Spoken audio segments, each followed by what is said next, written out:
Good morning. Good morning. Welcome into Inside the Panel, this week's news in comics industry. I'm one of the co-hosts, Nate, the Magic Nate. With me, I have Carl. Carl, how's it going? I'm good. I'm Carl Choi, the publisher of 24/7 Comics. Welcome to anyone who's in the live taping. This is our weekly show talking about the week in news and comics. And one big piece of news, Magic Nate, is look at your hat. Nice hat you got there. Oh, thanks. This old thing. Yeah, if anybody's watching this and wants to know how they can support our wonderful company, like you can head over to 247comics.com, head to the shop, and get yourself one of these snazzy little hats, Oh, nicely yeah. embroidered. I like this. Look, it's so Yeah, cool. it actually looks really good on you. It's a beautiful hat. I don't even have one. You actually have the one of one, and then anyone else who wants to get it has to order it on our site. So thanks for showcasing that this morning, Nate. We have a lot of news this morning because actually, first of all, before we move on, guys, if you haven't subscribed already, please do subscribe down below. Subscribe, like these videos that we record for you every week, and hopefully we could continue doing more of these news and bring you the hottest and latest and our perspective on them as a publisher in the industry. But Nate, I think this week is very special. I'm looking forward to your feedback and thoughts. We were able to attend ComicsPro, the yearly retailer conference for publishers, distributors, as well as comic book retailers, which is actually the most kind of important audience of why this conference happens. What was your impression of ComicsPro?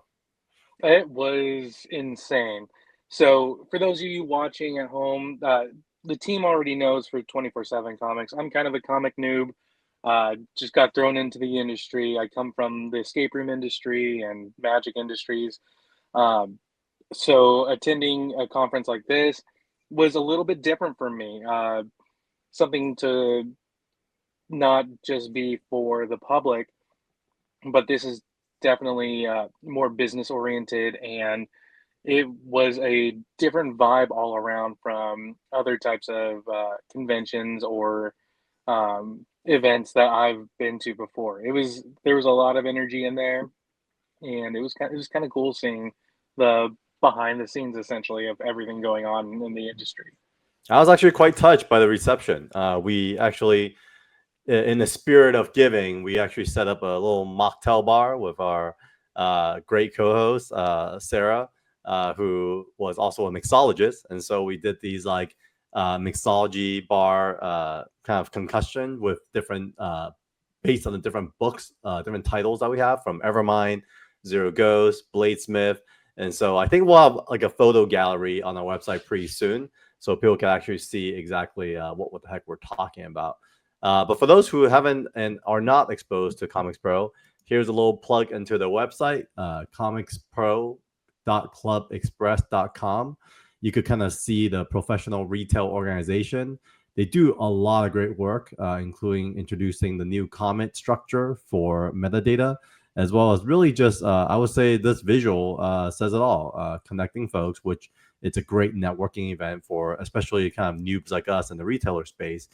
Educate really like there's a lot of great forums and different sessions where you could learn about anywhere from like how to order and stock for your shop to as a publisher, like the process to creating art and books, and then advocate, really like promote and get the word out for the comic industry. So yes, without Comics Pro, I don't know if the industry will be what it is today. So definitely want to give a great plug on that. So let's get to the news of the week. I mean, we found this article by Heidi McDonald's Comics Beat by Jacob Shapiro, who basically said he's kind of taking some time off and decided to come back to writing.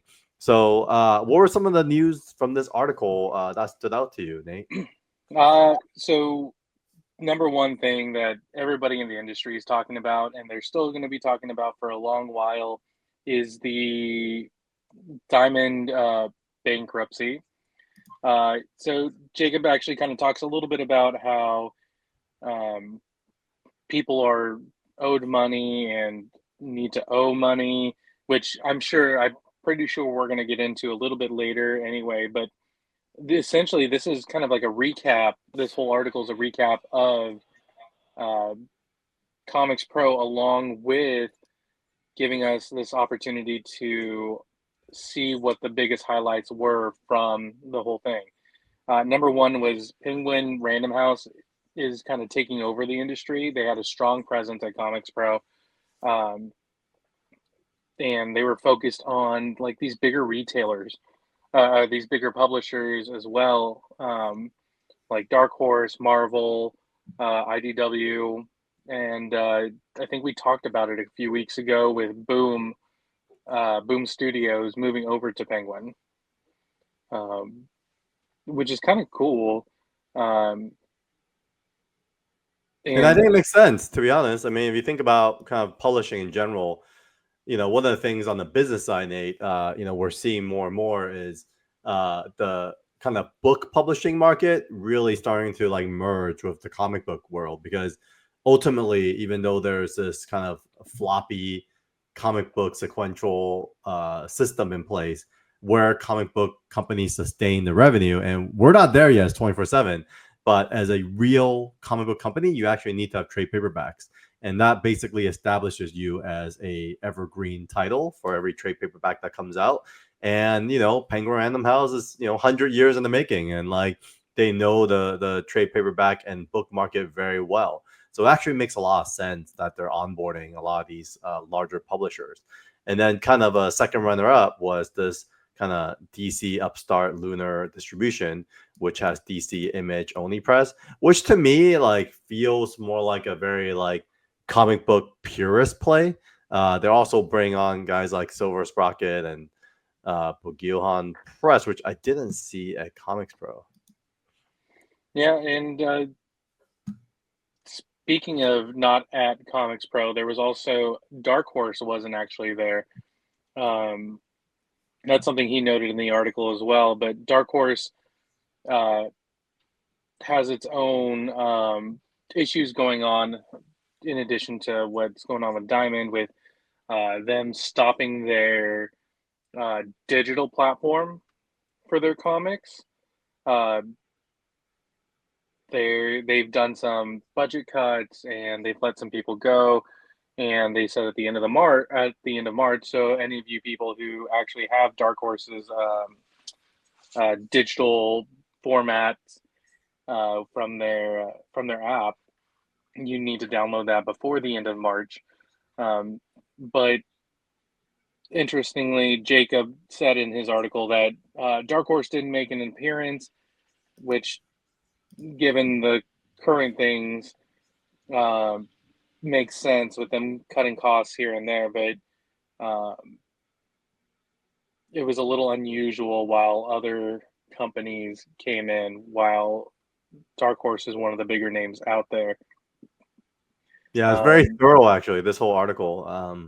They have laid off a significant amount of folks. I think 10% of their workforce, and then on top of that, yeah, we talked about how they're shutting down their digital comics platform, and they say down popular. I don't know how popular digital comics platform is, because I know for a fact like Marvel has theirs as well. But I think monetization on digital has always been a challenge, because I think one of the reasons people love sequential comics is you get to own the comics. But when you do sequential, you're subscribing, you get to read. But I do feel like there's something lacking there.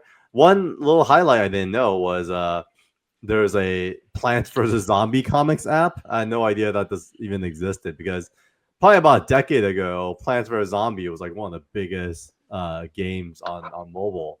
And I remember a lot of my friends' kids, were just in love with Plants vs. Zombie. And I would buy them toys and buy them, stuff from the app and all that. So, great title, but perhaps it's kind of lost its luster. A lot of people are having issues with figuring out better ways to do their digital copies of their comics. And just across. So while I was looking at some of these articles and whatnot, that became almost like a common theme across the industry at the moment. However, I think we actually have a solution, and here's a shameless thing for me to do. You people watching, should go over to 247comics.com because you can read the first issue of everything that we put out for free on our site. And we have a pretty strong reader. Everything's very capable, and I am not ashamed to say that. So you can look at that, the Bladesmyth Ash Can Edition. Available on our site. We have our own reader. It is our digital version of things going on, and it is so cool to be able to read the first issue of all the work that's been put into things. And currently, as Carl's showing, these delicious pages of Bladesmyth. And speaking of Bladesmyth, Carl, you want to tell people a little bit more about what's going on with Bladesmyth? These blades carry a lot of history with them, a history full of chaos. Shaped by the secret cabals all vying for power, our faction was used to serve their ambition.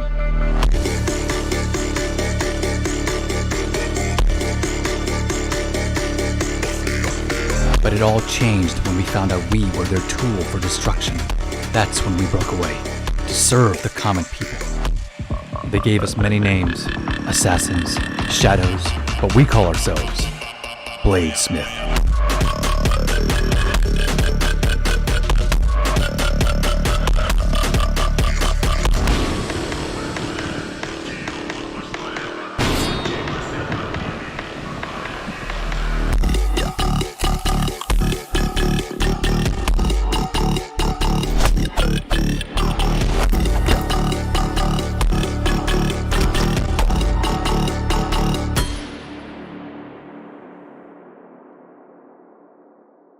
Yeah, no, Bladesmyth's here. I mean, you guys can read for free. We subscribe personally to try it before you buy. And timing wise, this is perfect because we are in the midst of our campaign for Kickstarter, and it's for the first 3 issues. We literally just hit 15,000 last night, which is more than about double our goal now. And so pretty excited. I mean, we have about 154 backers. The first 247, if you're into the digital side of things, speaking of digital, gets a free download for the VV Artist Edition. But otherwise, we're trying a few new things. This is going to be the first time we're testing out, digital metal cards as part of the package. We're going to have like a variant cover that's like a hollow foil. And on top of that, some of these creators are guys you might know. Chris Lee, Justin Kalen Chen, who worked on Bel Air, Brother Son for Netflix. Chris, he's done Tiger Division. He's actually doing Doom's Division, which is now basically Doctor Doom taking over Tiger's Division. Moon Knight, Iron Man, Fantastic Four. Linji Park, former CA agent, who now is a creative force in himself. We learned from last night's studio stream that he even draws and writes and, totally multi-hyphenated. Will Quintana, the colorist, he's worked on all the names pretty much, Captain America, Spider-Man, Avengers. So really brings the color of these pages. But yeah, this is also a big part of our news. Like, we are in the midst of it as 24/7 Comics. As an independent publisher, every dollar counts. So if you're able to back us, feel free to jump to first 24/7 Comics, read the book, give it a sample, and then if you like it, go for our Kickstarter and check it out and back it right there. It's very easy. So back to news. I mean, one of the major announcements, Nate, this was also the Marvel and DC crossovers. And they did announce that at ComicsPro. What was pretty cool was, CB Cebulski, who's the editor-in-chief at Marvel, showed up, as well as Jim Lee, who we all love as, I think he's the #1 artist in the world, who's also the head of DC, and made this announcement, which I think it's pretty powerful because this hasn't happened for a very, very long time. Absolutely. I remember growing up, and I guess it's comics adjacent, but one of my favorite places that I ate as a kid was Giovanni's in Brea, California. Just for those people who aren't from the Southern California region, you don't know where that is, but it's long gone. Had probably the best Italian sub I've ever had, but they had a whole arcade section, and I would, whenever my family would go to Giovanni's, always made sure I went to the arcade, and I played the Marvel and DC arcade game there, and that was so much fun to play as like Wolverine or Cyclops or Are you talking about Marvel and Capcom? Marvel Capcom?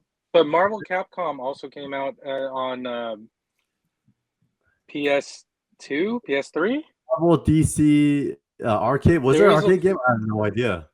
There was an arcade game, and Giovanni's had it because I thought it was weird. Oh yeah, there is an arcade game. So interesting. Game Machine Mhm. features Marvel. Dude, I totally missed it. I did not. This was playing after my time. It So was cool. really cool to see. Wow. This is so sick. That was You could buy one for your house if you want one. eBay. Yeah, I guess so. I mean, like there's classic arcade machine. I mean, a lot of these arcade cabinets are also refurbished, so people would take kind of the insides and they would build it from there. But I did not know that there was a Marvel DC arcade. But go on. Yeah, it was. I mean, that was my biggest exposure to doing crossover with Marvel and DC because I know a lot of people are DC people. I'm definitely I lean more towards Marvel, but it's really neat to see that these days, because I remember some of the comics, which eventually I think I'm gonna have to pull out the old collection that I have. I have 2 issues of a Marvel DC crossover, and they're in the middle of space. That's what I remember very clearly. But to see it really coming up, and CB was talking about putting some jokes in there, like in the article, or sorry, Marie Javins was like saying, asking, can I make more fart comics as part of this, referring to upcoming Scratch and Sniff Harley Quinn comics. And CB countered, I don't think that's exactly what they were talking about. And, just making jokes about it because they want people to be a part of it. It's not just one camp against the other. But if you look at comic books, the comic book industry as a whole, really you need people to read everything. And what better than getting 2 powerhouses of Marvel and DC to do crossovers and help promote one another with different worlds and different universes, different superheroes. What are your thoughts on the crossover? I think it's needed. I think, I kind of mentioned this even before ComicsPro to a few other publishers. We're a small cat, so it doesn't make sense for any publisher to collaborate with us because I don't know what we bring to the table yet. But over time, I would love to see more cross collaboration with publishers because I felt like that was what was so fun about the industry growing up. You saw kind of Image and Valiant crossover. You saw the Marvel DCs, and this kind of stuff just hadn't happened for a long time. And I think things like this is what going to get fans engaged because the kind of unity of like the comic book industry can be felt through the pages, and I think people will get a lot more bullish about it. So I think that's that. I think that's kind of what I'm actually pretty excited about. So I'm happy to see that it's happening now. Would they deliver a solid story? I really hope so. I hope this is not just a gimmick. I hope they, have it well thought out. I hope they kind of really put some like a good story behind it and some good artists. But they haven't announced a ton of details yet, so I'm excited to see what that kind of turns into. Now, speaking of details, one of the studios did announce a bunch of details, and it was DC. So James Gunn. He and Peter Safran, who's a co-studio heads, there was a lot of ComicsPro press as well as retailers that got to go visit DC, which I thought was a really good move because Jim shows up and then they schedule like some sort of tour for a lot of the retailers, and they got to go see a presentation from James Gunn on what the new slate was going to be. And so obviously Superman is coming out, which is probably going to be like the main focus for the summer as a hit. And then, they also talked about the Lanterns, Supergirl, Woman of Tomorrow. One big one they said was Clayface. which basically will be like a horror drama, which they said it's like a body horror drama. Definitely kind of reminds us of like Substance. I don't know if you saw that movie. At the end, she was definitely looking like Clayface. Sergeant Rock is a very golden age character that I think will be very interesting. And then Peacemaker is coming back, obviously, and I was such a big fan of Creature Commando. Have you seen that yet, Creature Commando? I have not. Oh my gosh, please, if you have Max, watch Creature Commando. That's like a mandatory watch. It's so good. Is it? Okay, I'll put that to my list. For the people at home, would you be able to summarize just the premise of Creature Commandos? Yeah, let us know. Put in the comments below what you think about Creatures Commando. Am I totally wrong? Do you hate it? Would love to hear. And have you not seen it? Let us know as well. Now, a couple of things. They also talked about how the Authority is kind of being put in the backseat, and then obviously a Green Lantern is going to be another focus on the TV side as well. So I'm a big fan of James Gunn. Ultimately, what he did for Guardians of the Galaxy, which is a complete unknown IP in the Marvel Cinematic Universe, I think he will do for DC. He will definitely bring DC back to its most authentic form. He's not afraid to, reference the material that made these IPs what it is, and he's very respectful of the material instead of trying to replace what worked. He tends to go in line with very faithful adaptation. So pretty excited about DC in general. I would say that kind of just coming off how they handle the retailers and the relationships there this year. Definitely, and they were talking about doing this is basically the summer of Superman with all sorts of new comics coming out in regards to Superman. In addition to that new movie, the Supergirl comics as well. Everything's just kind of coming out for that over summer. The series releases and shows and whatnot, it's making a big statement of bringing these stronger characters, both villains and superheroes alike, more visible. Like it seems like James Gunn, along with the executives at DC, are thinking more about the consumer and trying to revive the many things that they want and what they want to see. So Summer of Superman, here we come, but DC bringing out, I'm really curious about the Clayface because that could be really cool. Especially after what's his name? Colin Farrell after Oh yeah, with Penguin? Penguin, Yeah. thank you. So good. Especially after the Penguin, like it'll be interesting to see where they go with it or what they do with it. And with James Gunn in the driver's seat, I'm pretty sure we're going to get something good. And at the very least, we're going to get an awesome soundtrack along with these IPs that are going forward. What are your thoughts about visually? How do you feel about Superman and his portrayal? Because I know Zack Snyder kind of made him very adult, but what I'm seeing with James Gunn is, Superman is reverting back to a very comic, kind of cartoon style look and feel. Even when you look at the Superman trailer, I feel like it's definitely kind of reverted back to more of like a comic book universe feel. It's less grounded. It's a little bit more fantasy driven, and the colors are much brighter. Like, how do you feel as a fan? You know what?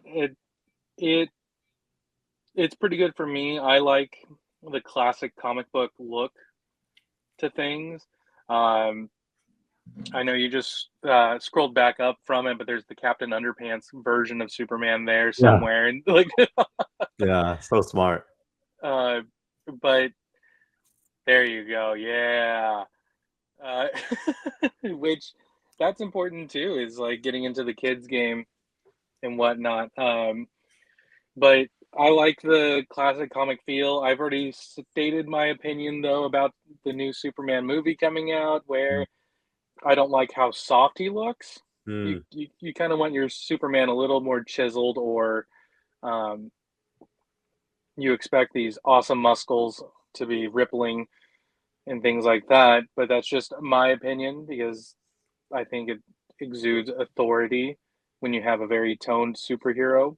However, I do agree with the colorations and some of like the previews of the upcoming issues coming out for Superman. I do like the coloration that's used in it. I think it's a little more bright and classic. And who doesn't like classic? Yeah, it's so hard to live up to Henry Cavill, though. I mean, talking about the ripness and like how ripped that dude is, it's really hard to find someone that, you know, kind of fits that body type.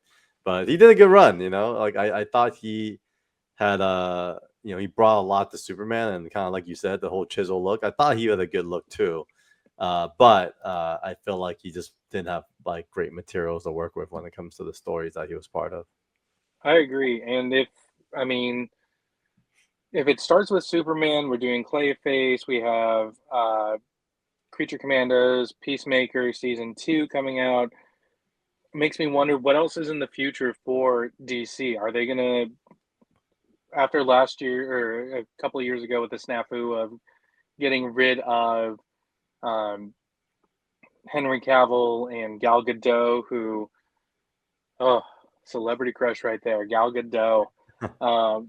Yeah, she's as perfect as a Wonder Woman as you get, I think, but it doesn't seem like she's going to continue her contract.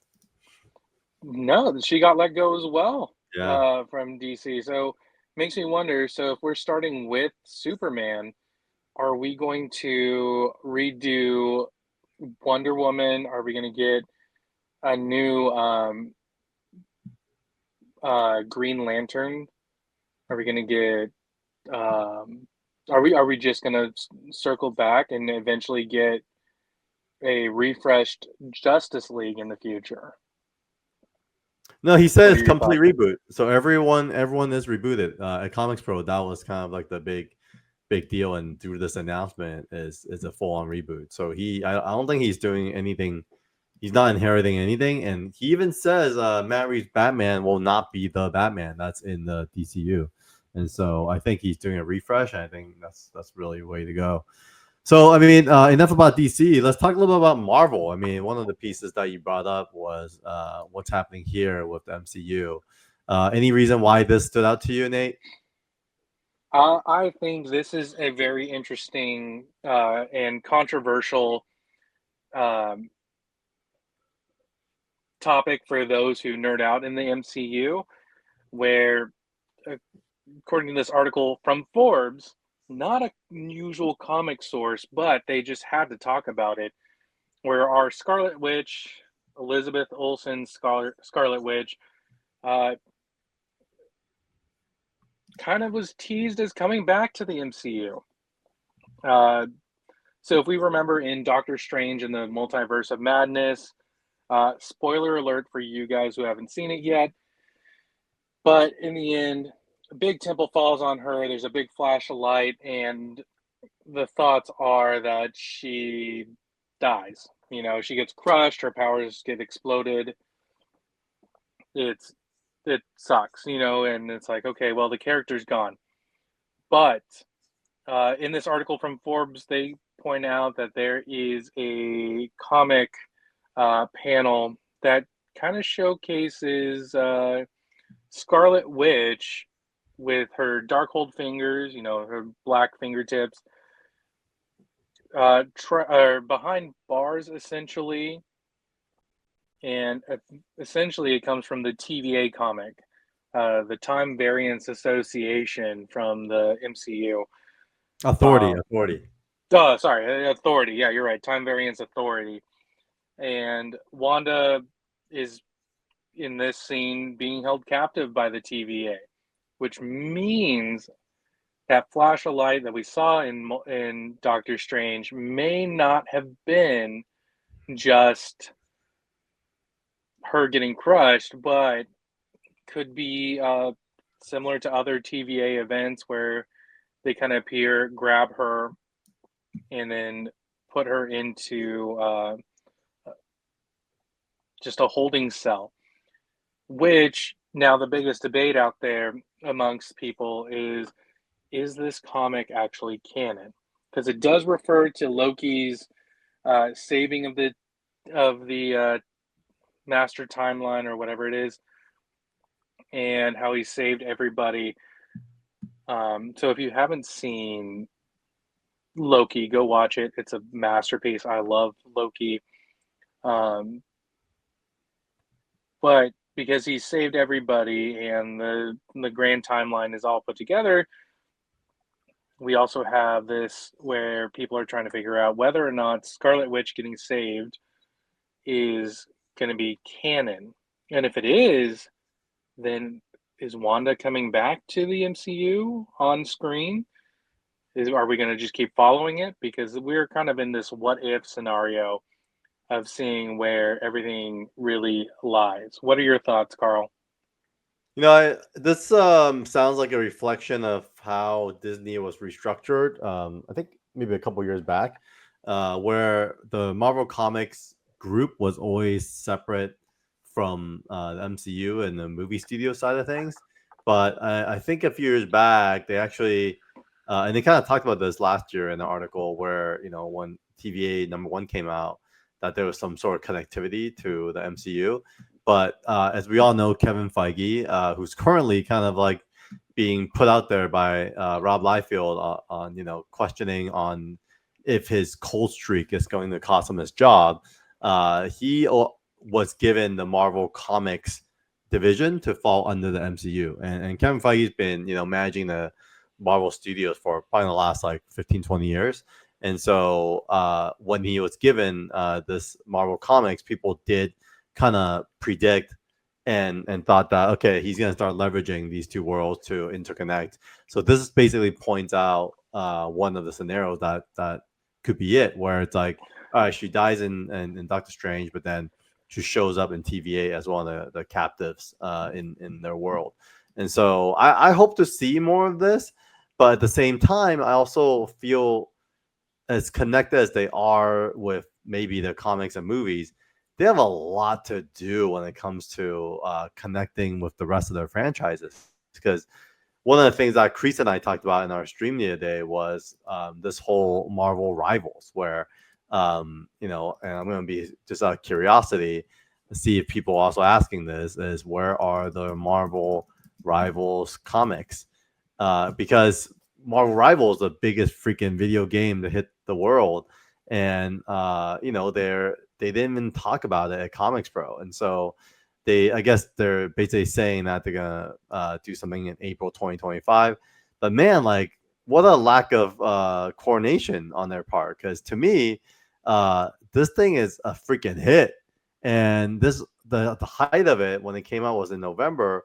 You know, now they're going to publish a book 6 months later, which is fine, but it's still, you know, how much money was left on the table by not having comics released. And so talking to a few of the retailers, they all kind of wish that Marvel Rivals came out in November, because they've never had such a huge demand of people coming to the store looking for Marvel Rivals. And apparently this kind of land shark character is like super popular. Not sure, Nate, if you've seen Marvel Rivals or like the game itself, but we did a little kind of review of it all. And I know they've been doing Marvel Rivals covers, and these been selling out like bananas. But it's a Marvel Rivals game. It's a game that's basically been the talk of the town, and a lot of it has to do with their characters and how awesome they look. And if you were to look at the heroes, look at this, look at design wise, it's just like totally next level when it comes to character design. Look at these characters; they look freaking awesome. The sound is way too loud, so I'm gonna turn it off. But yeah, they need to make it easier to turn off the sound. MarvelRivals.com, please take care of that. But man, their characters are so well done.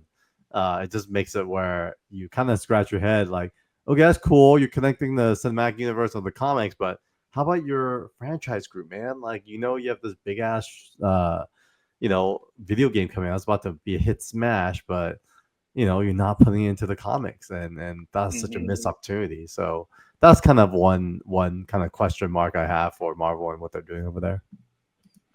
Definitely. And I mean, it seems like Marvel Rivals is one of the more popular games out there. I mean, I see that it's got a 9 out of 10 rating on Steam, 4.4 out of 5 stars on PlayStation. They're doing something. And you're right. Like if it's this popular and people are going that crazy for it, then why did they hesitate, and what took so long to get a Rivals based comic or series out there? Wow, look at this look at this cover, man. I keep looking at it, I'm like, dude, this is freaking awesome. So good.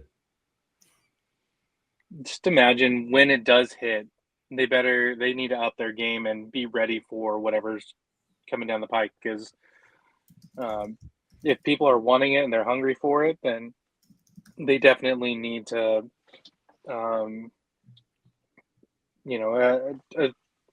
come into their britches and take care of their people, their audience that needs it. And I like the text. It's very edgy. Look at that motion that you're showing. Marvel Rivals key art, man. Look at this stuff. That's so well thought out. And it's just like this huge world that they've built. Mm-hmm. And if you guys are watching at home, please let us know if you've actually played Marvel Rivals. I don't video game myself, but if we get enough people, I'll give it a shot. Man, look at these character designs, right? Woo! It's very that looks so video gamey, like just like this body structure and whatnot. So that's so cool that they put these characters in like that.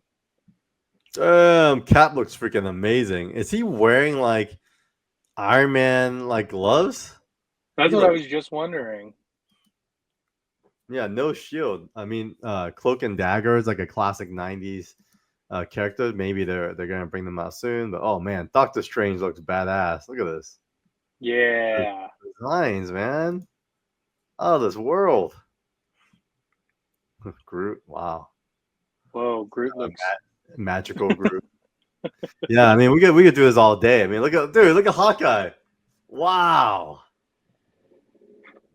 Yeah, we kind of did a round of this with Kreese, and yeah, I could look at these guys all day. Just the character designs are so intentional. Everyone has a little bit more magic to them, and so yeah, man. Marvel, come on, get your act together, guys. Definitely get on top of Marvel Rivals. I'm glad it's coming out in April. I hope in the future when they have more. This is actually the most popular character, they say, Jeff the Land Shark. Jeff the Land Shark. Interesting. So funny. So funny. Anyways, any other news we should discuss, Magic Nate?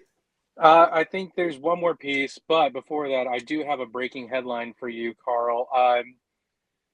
Found out earlier today, and this just in for the rest of you, a large wooden object with a pointing end was found spinning at high speeds in the middle of a downtown area. That's our top story. Oh my gosh. What's our last one? What do we have to cover? We need to talk about Diamond. Oh, okay. Diamond. Which article? Didn't we talk about him earlier already? I kind of touched on it, and I promised our people that we would talk about it a little bit more, but it's important to kind of discuss more Diamond news. I know it's saturated the market and everybody is talking about it, especially when we were at ComicsPro, which for the record, the feedback was we were the most fun booth there. We had a great reception. Between the mocktails, we had these wonderful people coming by and talking to us about our comics. Carl and I were situated mostly at our table, welcoming people in and talking to them. But we also had a puzzle box in honor of our Bladesmyth Kickstarter going on now, which you guys should definitely check out. There it is, Bladesmyth Kickstarter. If you haven't checked it out already, definitely check it out. give it a follow, share with a friend. Here's the best way to do that. Click on this little thing here, and then you'll get a short project link so you don't blow up your friend chats. And we'll put a link of that down in the description below for you guys, so you can be a part of the Bladesmyth journey. But in addition to that, people were talking about Diamond in different capacities, but we also had people talk. Well, you and I were briefly talking about how Diamond's asking for money. Right. This was a big one. So what happened was Diamond obviously, announced their Chapter 11 bankruptcy, top of the year, and then obviously what happens when you go through bankruptcy court is the judge will have you kind of file for like whatever debt you have, and then you would then also try to collect, debtors to you. And so basically, they did announce a lot of creditors that they owe money to that will be forgiven, which I think is going to really hurt the industry. Middle tier guys like Dark Horse, Distillery, even like Dynamite. They all are kind of like the one that has been prioritized under Diamond, but now Diamond will not be able to pay them for their sales last year. And then on the other flip side, Diamond also announced all these retailers that owe them money. And so there's about 22 million debts owed to Diamond, with 11 million overdue and 6 million seen as irrecoverable. So really, there's like a potential of recovering 7 million. And most of these come from comic book retailers, which is kind of a challenging situation for sure. Yeah, it makes you just kind of wonder what's really going on, because at the same time, yes, you should pay up the money that you owe. However, some of these places, they don't have any invoices or anything like that saying that they owe money. Some of the companies that Diamond's worked with, and Diamond asks for the money, not in the millions or the full lump sum, but they keep asking in small chunks of thousands of dollars. Some of the companies report that they've already paid it off, or those invoices don't exist. So is there something sketchy going on? Is there who's at fault in that case? Like, what do you think is really happening?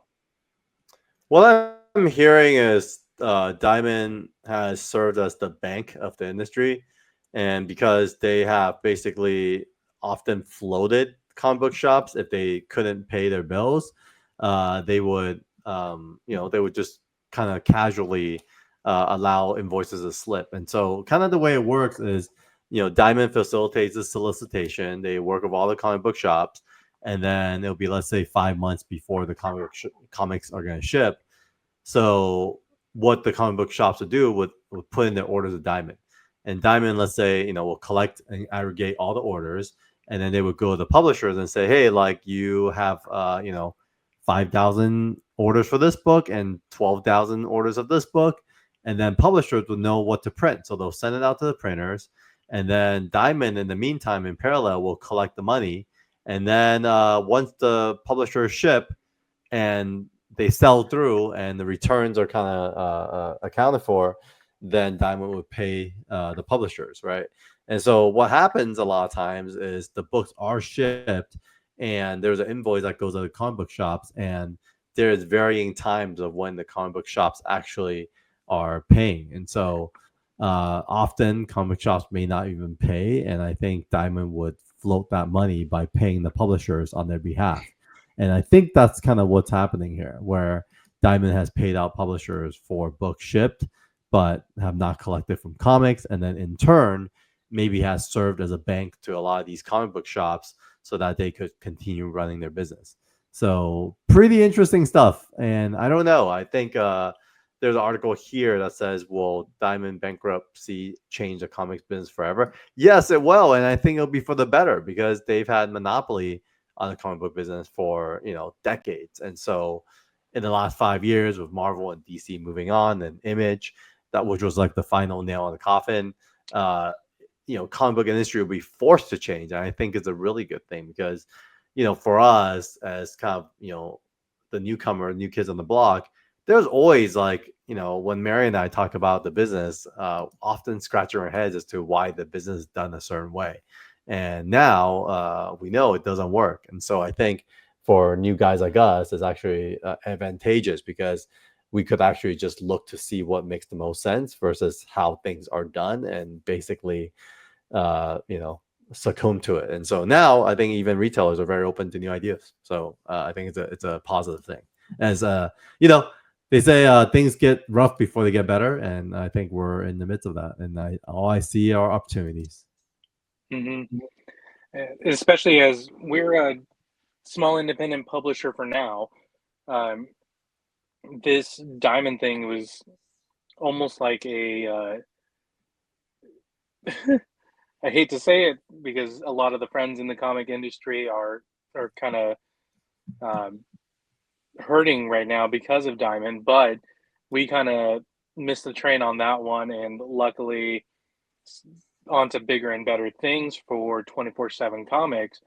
But it's kind of interesting to see how this trusted monopoly is coming down hard, and we want to see where everybody goes and what actually happens to them, because a lot of people did abandon ship and go to Penguin. A lot of people are doing direct to retailer somehow. So it'll be interesting to see where the industry really kind of pushes and sets themselves apart as the whole environment kind of changes, which is it's kind of exciting. Yeah, look at this thing. They had a literal monopoly for decades because the American laws that prevent such things apparently don't apply to the distribution industry, which is pretty funny. And so, yeah, I mean, the question is how did they F it up?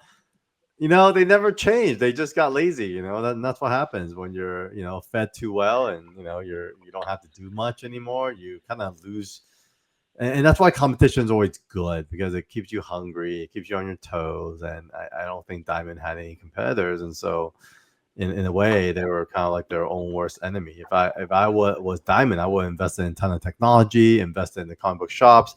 I mean, there's so much they could have been doing.